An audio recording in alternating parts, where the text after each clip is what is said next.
Breaking news చూస్తున్నాం. AP రాజకీయాల్లో కీలకమైన విజయవాడ సిటీలో జనసేన పోటీ చేస్తుందా లేదా? ప్రస్తుతం ఈ ప్రశ్న పెద్ద చర్చగా మారింది. టీడీపీ, బీజేపీ, జనసేన కూటమిగా పోటీ చేస్తున్న నగరంలో కీలకమైన 2 స్థానాలు విజయవాడ సెంట్రల్, విజయవాడ తూర్పు నియోజకవర్గాలకు టీడీపీ అభ్యర్థులను ప్రకటించింది. తూర్పు నుంచి గద్దె రామ్మోహన్ రావు, సెంట్రల్ నుంచి బోండా ఉమామహేశ్వరరావు బరిలో ఉండబోతున్నారు. ఇక మిగిలింది విజయవాడ పశ్చిమ సీట్ ఒకటే. ఇక్కడ గత ఎన్నికల్లో జనసేన నుంచి పోటీ చేసి ఓడిన పోతిన మహేష్ చాలా ఆశలు పెట్టుకున్నారు. ఈ దఫా సింపతి వర్కౌట్ అవుతుందని అనుకుంటున్నారు.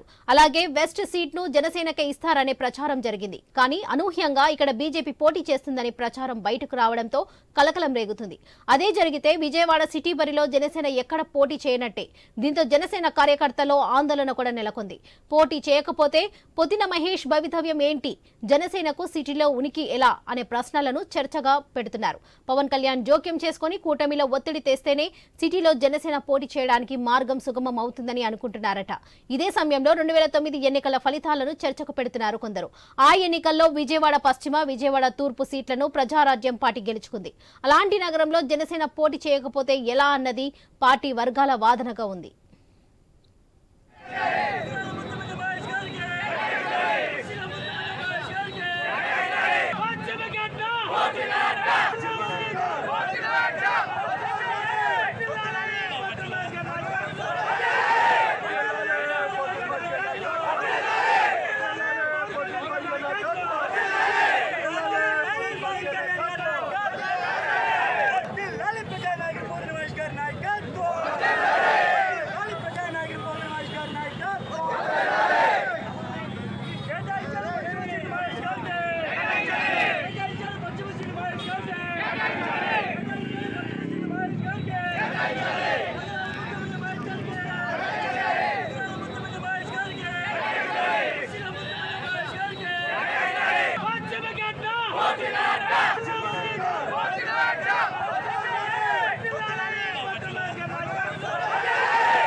ఏపీ రాజకీయాల్లో కీలకమైన విజయవాడ సిటీలో జనసేన పోటీ చేస్తుందా లేదా? ప్రస్తుతం ఈ ప్రశ్న పెద్ద చర్చనీయాంశంగా మారింది. టీడీపీ, బీజేపీ, జనసేన కూటమిగా పోటీ చేస్తున్నా కూడా నగరంలో కీలకమైన 2 స్థానాలు విజయవాడ సెంట్రల్, విజయవాడ తూర్పు నియోజకవర్గాలకు టీడీపీ అభ్యర్థులను ప్రకటించింది.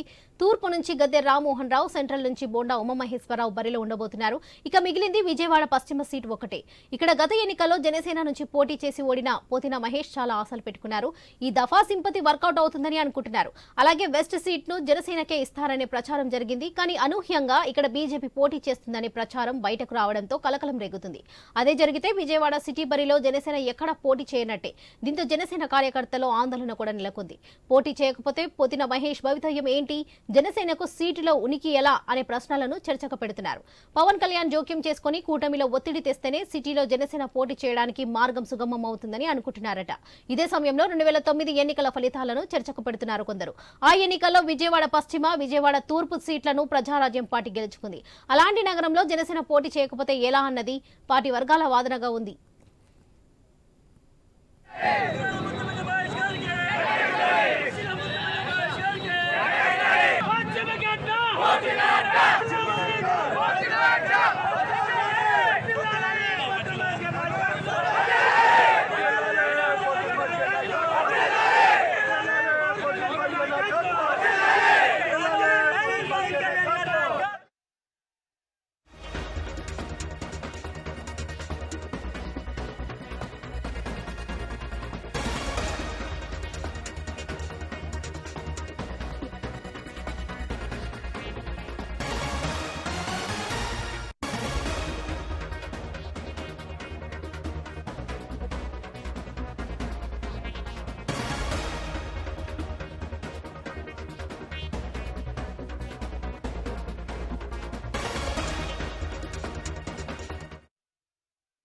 ఏపీ రాజకీయాల్లో కీలకమైన విజయవాడ సిటీలో జనసేన పోటీ చేస్తుందా లేదా? ప్రస్తుతం ఈ ప్రశ్న పెద్ద చర్చనీయాంశంగా మారింది. టీడీపీ, బీజేపీ, జనసేన కూటమిగా పోటీ చేస్తున్న నగరంలో కీలకమైన 2 స్థానాలు విజయవాడ సెంట్రల్, విజయవాడ తూర్పు నియోజకవర్గాలకు టీడీపీ అభ్యర్థులను ప్రకటించింది. తూర్పు నుంచి గద్దె రామ్మోహన్ రావు, సెంట్రల్ నుంచి బోండా ఉమామహేశ్వరరావు బరిలో ఉండబోతున్నారు. ఇక మిగిలింది విజయవాడ పశ్చిమ సీటు ఒకటే. ఇక్కడ గత ఎన్నికల్లో జనసేన నుంచి పోటీ చేసి ఓడిన పోతిన మహేష్ చాలా ఆశలు పెట్టుకున్నారు. ఈ దఫా సింపతి వర్కౌట్ అవుతుందని అనుకుంటున్నారు. అలాగే వెస్ట్ సీట్ను జనసేనకే ఇస్తారనే ప్రచారం జరిగింది. కానీ అనూహ్యంగా ఇక్కడ బీజేపీ పోటీ చేస్తుందనే ప్రచారం బయటకు రావడంతో కలకలం రేగుతుంది. అదే జరిగితే విజయవాడ సిటీ బరిలో జనసేన ఎక్కడ పోటీ చేయనట్టే. దీంతో జనసేన కార్యకర్తల్లో ఆందోళన కూడా నెలకొంది. పోటీ చేయకపోతే పోతిన మహేష్ భవితవ్యం ఏంటి, జనసేనకు సిటీలో ఉనికి ఎలా అనే ప్రశ్నలను చర్చగా పెడుతున్నారు. పవన్ కళ్యాణ్ జోక్యం చేసుకుని కూటమిలో ఒత్తిడి తెస్తేనే సిటీలో జనసేన పోటీ చేయడానికి మార్గం సుగమం అవుతుందని అనుకుంటున్నారట. ఇక ఇదే సమయంలో 2009లో ఎన్నికల ఫలితాలను చర్చకు పెడుతున్నారు కొందరు. ఆ ఎన్నికల్లో విజయవాడ పశ్చిమ, విజయవాడ తూర్పు సీట్లను ప్రజారాజ్యం పార్టీ గెలుచుకుంది. అలాంటి నగరంలో జనసేన పోటీ చేయకపోతే ఎలా అన్నది పార్టీ వర్గాల వాదనగా ఉంది.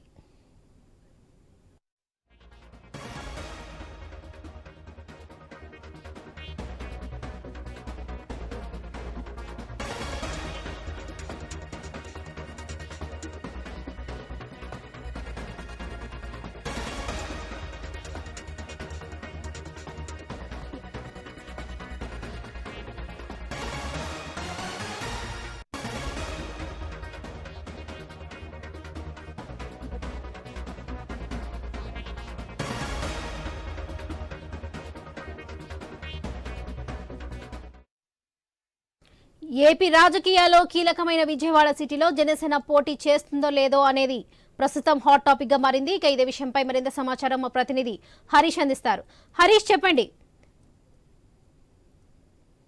వరలక్ష్మి, ప్రస్తుతం విజయవాడలో జనసేన పోటీకి సంబంధించినటువంటి అంశం ఉత్కంఠగా మారినటువంటి సిచ్యువేషన్ కనిపిస్తుంది. ఒక రకంగా చూసుకుంటే కనుక సొంత పార్టీ నేతల నుంచే అనుమానాలు వ్యక్తమవుతున్నాయి. విజయవాడలో జనసేనకి సంబంధించినటువంటి ఉనికి కనిపించేటువంటి దాఖలాలు లేవు అన్నటువంటి ఒక ఆవేదన సొంత పార్టీ నాయకుల నుంచే వ్యక్తమవుతుంది. ఈ నేపథ్యంలోనే పవన్ కళ్యాణ్ జోక్యం చేసుకోవాల్సినటువంటి అవసరం ఉందన్నటువంటి ఒక అభిప్రాయం కూడా పార్టీ వర్గాల్లో వ్యక్తమవుతుంది. ఇందుకు ప్రధాన కారణం విజయవాడ నగరంలో ఉన్నటువంటి 3 అసెంబ్లీ నియోజకవర్గాల్లో రెండింట్లో టీడీపీ పోటీ చేస్తుంది. విజయవాడ సెంట్రల్, అదేవిధంగా విజయవాడ తూర్పు నియోజకవర్గం. ఇక పశ్చిమానికి సంబంధించినంత వరకు కూడా బీజేపీకి సీటు కేటాయిస్తారన్నటువంటి ఒక ప్రచారం జరుగుతుంది. ఆ ప్రచారంలో నిజమైతే కనుక బీజేపీ పోటీ చేస్తే అక్కడ పూర్తిగా 5 ఏళ్ల పాటు పనిచేస్తూ వచ్చినటువంటి జనసేన అభ్యర్థి, జనసేన సీటుపై ఆశలు పెట్టుకున్నటువంటి జనసేన నేత పోతిన మహేష్ కి సంబంధించినటువంటి భవితవ్యం ప్రశ్నార్థకంగా మారేటువంటి సిచ్యువేషన్ కనిపిస్తోంది. దీంతో పాటుగా విజయవాడలో జనసేన పార్టీకి సంబంధించినటువంటి ఆనవాళ్లు కూడా కనిపించేటువంటి దాఖలాలు లేవు. ఎందుకంటే కూటమికి సంబంధించి ఎన్డీఏ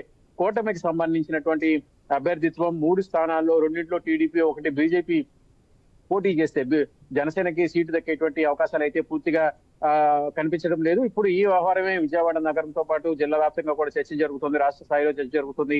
అత్యంత కీలకమైనటువంటి విజయవాడ నగరంలో 3 నియోజకవర్గాల్లో కూడా జనసేన పోటీకి సంబంధించినటువంటి దాఖలాలు కనిపించకపోవడం, విజయవాడ నగరంలో ఉన్నటువంటి 3 నియోజకవర్గాల్లో 3 పార్టీలు పోటీ చేస్తాయని చెప్పి మొదట్లో ప్రచారం జరిగింది. జనసేన, టీడీపీ, బీజేపీకి సంబంధించినటువంటి నాయకత్వం. అయితే అందుకు భిన్నంగా రెండింటిలో టీడీపీ పోటీ చేయడం, ఒక స్థానంలో బీజేపీకి సంబంధించినటువంటి నాయకత్వం పోటీకి దిగుతున్నటువంటి ప్రచారంతో జనసేనకు సంబంధించినటువంటి నాయకత్వం ఆందోళన వ్యక్తం చేస్తుంది. ఇప్పటికే ఈ వ్యవహారపైన పార్టీ నాయకత్వం కూడా తీవ్ర అసంతృప్తిగా ఉంది. జనసేన సీటు కోసం జనసేనకు సంబంధించినటువంటి నాయకులందరూ కూడా ఆందోళన వ్యక్తం చేస్తున్నారు. పశ్చిమ నియోజకవర్గంలో గత 20 రోజులుగా కూడా పూర్తిగా నిరసనలు వ్యక్తమవుతున్నాయి. జనసేన సీటు పోతిన మహేష్ కేటాయించాలి, జనసేన ఉనికిని విజయవాడలో కాపాడాలి అన్నటువంటి ఒక ప్రధానమైనటువంటి డిమాండ్ ను సొంత పార్టీ నేతల నుంచి వ్యక్తమవుతున్నటువంటి సిచ్యువేషన్ కనిపిస్తోంది. ఇంకోవైపు బీజేపీకి పూర్తిగా పట్టున్నటువంటి సీటు సెంట్రల్ నియోజకవర్గం.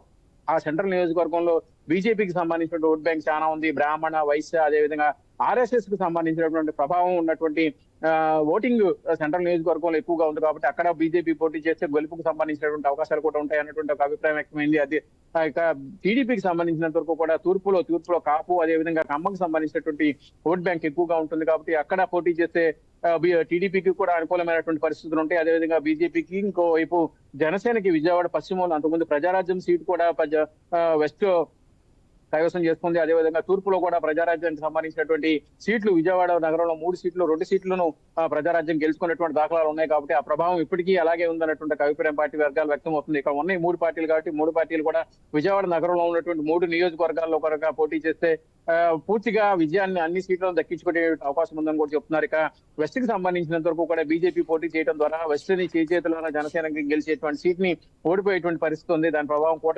కూటమిపై కూడా పడేటువంటి అవకాశం ఉంది. ఎందుకంటే విజయవాడ వెస్ట్ లో ఇప్పటికే వైసీపీ ఆసిఫ్ కు సంబంధించి అభ్యర్థిత్వం ఖరారు చేసింది. ఆయన ప్రచారం కూడా చేసుకుంటున్నారు. మైనారిటీ వర్గం, అదేవిధంగా బీసీ వర్గానికి, ఎస్సీ వర్గానికి అధిక ప్రాధాన్యత ఉండేటువంటి విజయవాడ పశ్చిమ నియోజకవర్గంలో వైసీపీ వ్యూహాత్మకంగా మైనార్టీకి కేటాయించింది. మైనార్టీ తర్వాత మైనార్టీతో సమానంగా ఉన్నటువంటి ఓట్ బ్యాంక్ బీసీ సామాజిక వర్గం. ఆ బీసీ సామాజిక వర్గానికి సంబంధించినటువంటి నేత పోతిన మహేష్ 5 సంవత్సరాలుగా పార్టీ కోసం పనిచేస్తున్నారు. కాబట్టి ఇప్పుడు ఆయన అభ్యర్థిత్వాన్ని కనుక అక్కడ ఈ సీట్ కనుక ఆయనకి ఇస్తే కనుక పూర్తిగా జనసేన కైవసం చేసుకుంటుంది. అదేవిధంగా తూర్పులో టీడీపీ, అదేవిధంగా బీజేపీ, జనసేన బలపరిచినటువంటి అభ్యర్థి గద్దె రామ్మోహన్ ఎలాగో ఉన్నారు.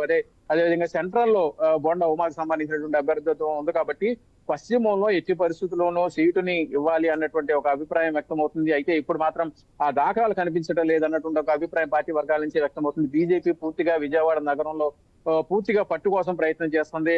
అదే సమయంలో ఎట్టి పరిస్థితుల్లోనూ కూటమిని కేంద్రంగా చేసుకుని ఎట్టి పరిస్థితుల్లోనూ ఒక సీటు గెలవాలనేటువంటి ఒక ప్రధానమైనటువంటి ఉద్దేశంలో ఉంది. దాంట్లో భాగంగానే విజయవాడ పశ్చిమ సీట్ ని ఆశిస్తున్నట్టుగా చెప్తున్నారు. ఇంకోవైపు జిల్లాలో కైకలూరు నియోజకవర్గం కూడా బీజేపీ పోటీ చేసేటువంటి ఛాన్స్ ఉంటుంది. కాబట్టి కైకలూరు, అదేవిధంగా అవినిగడ్డలో కూడా బీజేపీకి కొంతవరకు కూడా సానుకూలమైనటువంటి పరిస్థితులు ఉంటాయన్నటువంటి ఒక అభిప్రాయం సర్వేల ద్వారా వెల్లడైందని చెప్పి సొంత పార్టీకి సంబంధించినటువంటి నేతలే చెబుతున్నారు. సో ఈ ఈక్వేషన్ లో పూర్తిగా పశ్చిమ నియోజకవర్గాన్ని జనసేనకు కేటాయించడం ద్వారా బీజేపీ ప్రత్యామ్నాయంగా సెంట్రల్ లో, అదేవిధంగా కైకలూరుకు సంబంధించినటువంటి నియోజకవర్గాలు చూసుకుంటే అక్కడ కూడా గెలుపు ముందుకు వెళ్లేటువంటి అవకాశాలు ఉన్నాయి. కాబట్టి ఆ అంశాలను పరిగణలో తీసుకోవాలని చెప్పి నాయకత్వానికి ఇప్పటికే జనసేనకు సంబంధించినటువంటి నేతలందరూ కూడా విజ్ఞప్తి చేసినప్పటికీ కూడా వాటిపైన స్పందించినటువంటి దాఖలాలు. ఎందుకంటే ఇప్పటికే విజయవాడ నగరంలో 2 సీట్లను టీడీపీ ప్రకటించేసింది. ఆ అభ్యర్థులు కూడా ప్రచారంలో ఉన్నారు. బొండా ఉమా, గద్దె రామ్మోహన్. ఇప్పుడు పశ్చిమానికి సంబంధించినటువంటి అంశంలో ఈ వ్యవహారం ఒక రకంగా ఉత్కంఠంగా మారింది. విజయవాడ లాంటి పూర్తి రాజకీయ చైతన్యం కలిగినటువంటి నగరం, అత్యంత కీలకమైనటువంటి నగరం, విభజన తర్వాత ఏపీని విజయవాడ కేంద్రంగా చేసుకొని జరుగుతున్నటువంటి రాజకీయంలో విజయవాడ నగరంలో పశ్చిమ నియోజకవర్గానికి సంబంధించినంత వరకు కూడా జనసేనకి ఓటింగ్ ఉన్నటువంటి పరిస్థితి. గతంలో కూడా ఎస్సీ ఎస్టీ ఓట్ బ్యాంక్ అంతా కూడా అప్పట్లో ప్రజారాజ్యం సంబంధించి చిరంజీవి పోటీ చేసిన సమయంలో ప్రజారాజ్యానికి అధిక ప్రాధాన్యత ఇచ్చారు. అత్యధికమైనటువంటి ఓట్ల మెజారిటీతో సీటును కూడా కైవసం చేసుకుంది. అప్పుడు ప్రజారాజ్యం సమయంలో 18 సీట్లలో 2 సీట్లు విజయవాడ నగరం పశ్చిమం, అదే విధంగా తూర్పు నుంచి వచ్చినటువంటి దాఖలాలు ఉన్నాయి. అలాంటి బలమైనటువంటి నియోజకవర్గాన్ని వదులుకొని బీజేపీని అభ్యర్థిని నిలబెట్టడం ద్వారా కొంతవరకు మతపరమైనటువంటి ఓట్ బ్యాంకు పూర్తిగా చెల్లిపోయేటువంటి అవకాశం ఉంది. మైనార్టీ ఓట్ బ్యాంక్ పూర్తిగా దూరం అయిపోయేటువంటి పరిస్థితి ఉంది. అదేవిధంగా ఎస్సీ ఎస్టీకి సంబంధించినటువంటి ఓట్ బ్యాంక్ దూరం అయిపోయేటువంటి పరిస్థితి ఉంది. ఇక బీసీ వర్గాల్లో కూడా చీలికి వచ్చేటువంటి పరిస్థితి ఉంది. ఎందుకంటే ఆసిఫ్ వైసీపీ నుంచి పోటీ చేసినటువంటి అభ్యర్థి, ఆయన పూర్తిగా మైనార్టీ వర్గానికి సంబంధించినటువంటి వ్యక్తి. కాబట్టి ఆయన ఆ ఓట్ బ్యాంక్ అంతా కూడా తన వైపు తిప్పుకునేటువంటి అవకాశం ఉంటుంది. కాబట్టి ఈ వ్యవహారాలు, ఈ పరిణామాలన్నింటినీ కూడా పూర్తిగా అధిష్టానం పరిశీలించాలి. స్వయంగా పవన్ కళ్యాణ్ జోక్యం చేసుకొని విజయవాడ పశ్చిమ సీటును తీసుకుంటేనే విజయవాడలో జనసేనకు సంబంధించినటువంటి ఉనికి భవిష్యత్తులో ఉండేటువంటి అవకాశం ఉంది. లేదంటే కనుక ఇప్పుడు హరీష్ ముఖ్యంగా విజయవాడ వెస్ట్ సీట్ అయితే కన్ఫ్యూజ్ గా మారిందని తెలుస్తుంది. ఒకవేళ పొత్తులో భాగంగా బీజేపీకి సీట్ కేటాయిస్తే మరి పోతిన మహేష్ పరిస్థితి ఏంటంటారు? పోతిన మహేష్ ఆయన ఇప్పటికే చెప్తున్నారు, పూర్తిగా పవన్ కళ్యాణ్ వెంట నడుస్తాను, పవన్ కళ్యాణ్ బొమ్మ పెట్టుకొని తనకు కనుక సీట్ ఇవ్వకపోతే పవన్ కళ్యాణ్ బొమ్మ పెట్టుకొని పూర్తిగా స్వతంత్ర అభ్యర్థిగా కూడా బరిలో దిగేటువంటి అవకాశం ఉందని కూడా చెప్తున్నారు. ఎందుకంటే ఆయన 5 ఏళ్ల పాటు భారీగా ఖర్చు పెట్టుకున్నారు. ప్రతిపక్షం పాత్రలో, అదే విధంగా వైసీపీ తీసుకొచ్చినటువంటి రాజకీయ ఒత్తిళ్లు కూడా తట్టుకొని జనసేన పార్టీని విజయవాడ నగర అధ్యక్షుడిగా 3 నియోజకవర్గాల్లో కూడా ఆయన విస్తృతంగా పర్యటించారు. ఆయన పశ్చిమ నియోజకవర్గాన్ని కేంద్రంగా చేసుకొని రాజకీయం నడిపారు. పశ్చిమ నియోజకవర్గం నుంచి సీటు వస్తుందన్నటువంటి అభిప్రాయంతో మొదటి నుంచి 5 ఏళ్ల పాటు పార్టీని వెంట పెట్టుకొని ముందుకు వెళ్లారు. ఇదే విషయాన్ని పార్టీకి సంబంధించినటువంటి అగ్ర నాయకులు నాగబాబు, అదే విధంగా నాదెండ్ల మనోహర్ కి కూడా వివరించారు. వాళ్ళు కూడా సానుకూలంగానే స్పందించారు. అయితే ఇప్పుడు పొత్తులకు సంబంధించినటువంటి అంశాలు తెర మీదకి రావడం, 3 పార్టీలకు సంబంధించినటువంటి అభ్యర్థిత్వం ఖరారు కావడంతో ఈ వ్యవహారం ప్రశ్నార్థకంగా మారినటువంటి పరిస్థితి కనిపిస్తుంది. అధినాయకత్వం కూడా సీట్లకు సంబంధించినటువంటి అంశం పైన ప్రత్యేకమైనటువంటి ఫోకస్ పెట్టాల్సినటువంటి సిచ్యువేషన్ ఉంది. విజయవాడ లాంటి నగరంలో, విజయవాడ లాంటి కీలకమైనటువంటి 3 సెగ్మెంట్ల కనీసం ఒక సెగ్మెంట్ లో అన్న జనసేన పోటీ చేయాలనేటువంటి అభిప్రాయం పార్టీ వర్గాల్లో కావచ్చు, పవన్ కళ్యాణ్ సంబంధించినటువంటి అభిమాన వర్గాల్లో కూడా వ్యక్తమవుతున్నటువంటి పరిస్థితి కనిపిస్తుంది. ఈ విషయాన్ని ఆయన పవన్ కళ్యాణ్ దృష్టి కూడా తీసుకువెళ్లారు. పవన్ కళ్యాణ్ తో ఎట్టి పరిస్థితుల్లోనూ పశ్చిమ నియోజకవర్గం నుంచి పోటీ చేస్తారు, తనకు అవకాశం కల్పించాలని చెప్పుకోవడం పోతిన మహేష్ పూర్తిగా పవన్ కళ్యాణ్ కోరినటువంటి పరిస్థితి కనిపిస్తుంది. అయితే పవన్ కళ్యాణ్ కూడా ఏంటంటే 3 పార్టీలు కలిసి పోటీ చేస్తున్నాయి కాబట్టి త్యాగాలు చేయాల్సినటువంటి పరిస్థితి ఏర్పడింది కాబట్టి 3 పార్టీల్లో కూడా అసంతృప్తులు ఉన్నాయి కాబట్టి జనసేనకు సంబంధించినటువంటి నాయకత్వంలో కూడా కొంతవరకు సర్దుబాటు చేయాలని చెప్పి ప్రయత్నించినప్పటికీ కూడా పశ్చిమ నియోజకవర్గానికి సంబంధించి విజయవాడ నగరం అత్యంత కీలకమైనటువంటి నగరం. అక్కడ కనీసం ఒక సీటులో కూడా జనసేన పోటీ చేయకపోతే రాబోయేటువంటి రోజుల్లో రాజకీయంగా కూడా భవిష్యత్తు ప్రశ్నార్థకంగా మారేటువంటి పరిస్థితి ఉంటుంది. అంతంత మాత్రంగా ఉన్నటువంటి కేడర్ కూడా కోల్పోయేటువంటి పరిస్థితి ఉంటుంది. దీంతో పాటు 5 ఏళ్ల పాటు తాను పార్టీని నమ్ముకున్నంత వరకు బీసీ వర్గాల్లో కూడా కొంతవరకు అసంతృప్తి వచ్చేటువంటి అవకాశం ఉంది. ఆ ప్రభావం పార్టీ పైన పడేటువంటి పరిస్థితి ఉంటుంది. కాబట్టి ఈ వ్యవహారాలన్నింటినీ కూడా పరిశీలించి జనసేన ఎట్టి పరిస్థితుల్లోనూ విజయవాడ నగరంలో ఒక సీటులో పోటీ చేయాల్సినటువంటి పరిస్థితి ఉంటుంది అన్నటువంటి ఒక అభిప్రాయం వ్యక్తమైంది. అయితే బీజేపీని కలుపుకోవడం ద్వారా, బీజేపీ ఆ స్థానంలో పోటీ చేయడం ద్వారా అక్కడ ఉన్నటువంటి ఓట్ బ్యాంకు పూర్తిగా వైసీపీకి అనుకూలంగా మారేటువంటి పరిస్థితి ఉంటుంది. కాబట్టి ఈ విషయాన్ని దృష్టిలో పెట్టుకొని బీజేపీ నాయకత్వం కూడా ప్రత్యామ్నాయంగా మరో సీటును చూసుకోవాల్సినటువంటి సిచ్యువేషన్ ఉందన్నటువంటి అభిప్రాయం కూడా జనసేన వర్గాలు కూడా వ్యక్తమవుతున్నాయి. ఎందుకంటే మిత్రపక్షంగా ఉన్నారు కాబట్టి. ఇప్పటికే గతంలో కూడా కైకలూరు టీడీపీ అదేవిధంగా బీజేపీకి సంబంధించినటువంటి పొత్తులో కైకలూరు నుంచి మాజీ మంత్రిగా పనిచేసినటువంటి కామినేని శ్రీనివాస్ గెలుపొందారు. ఆ తర్వాత ఆయన మంత్రిగా పదవి కూడా ఇచ్చినటువంటి సిచ్యువేషన్ ఉంది. ఇప్పుడు కూడా కైకలూరు సీట్ను కూడా అడుగుతున్నటువంటి పరిస్థితి ఉంది. అవినిగడ్డకి సంబంధించి కూడా అవినిగడ్డలో కూడా కొంత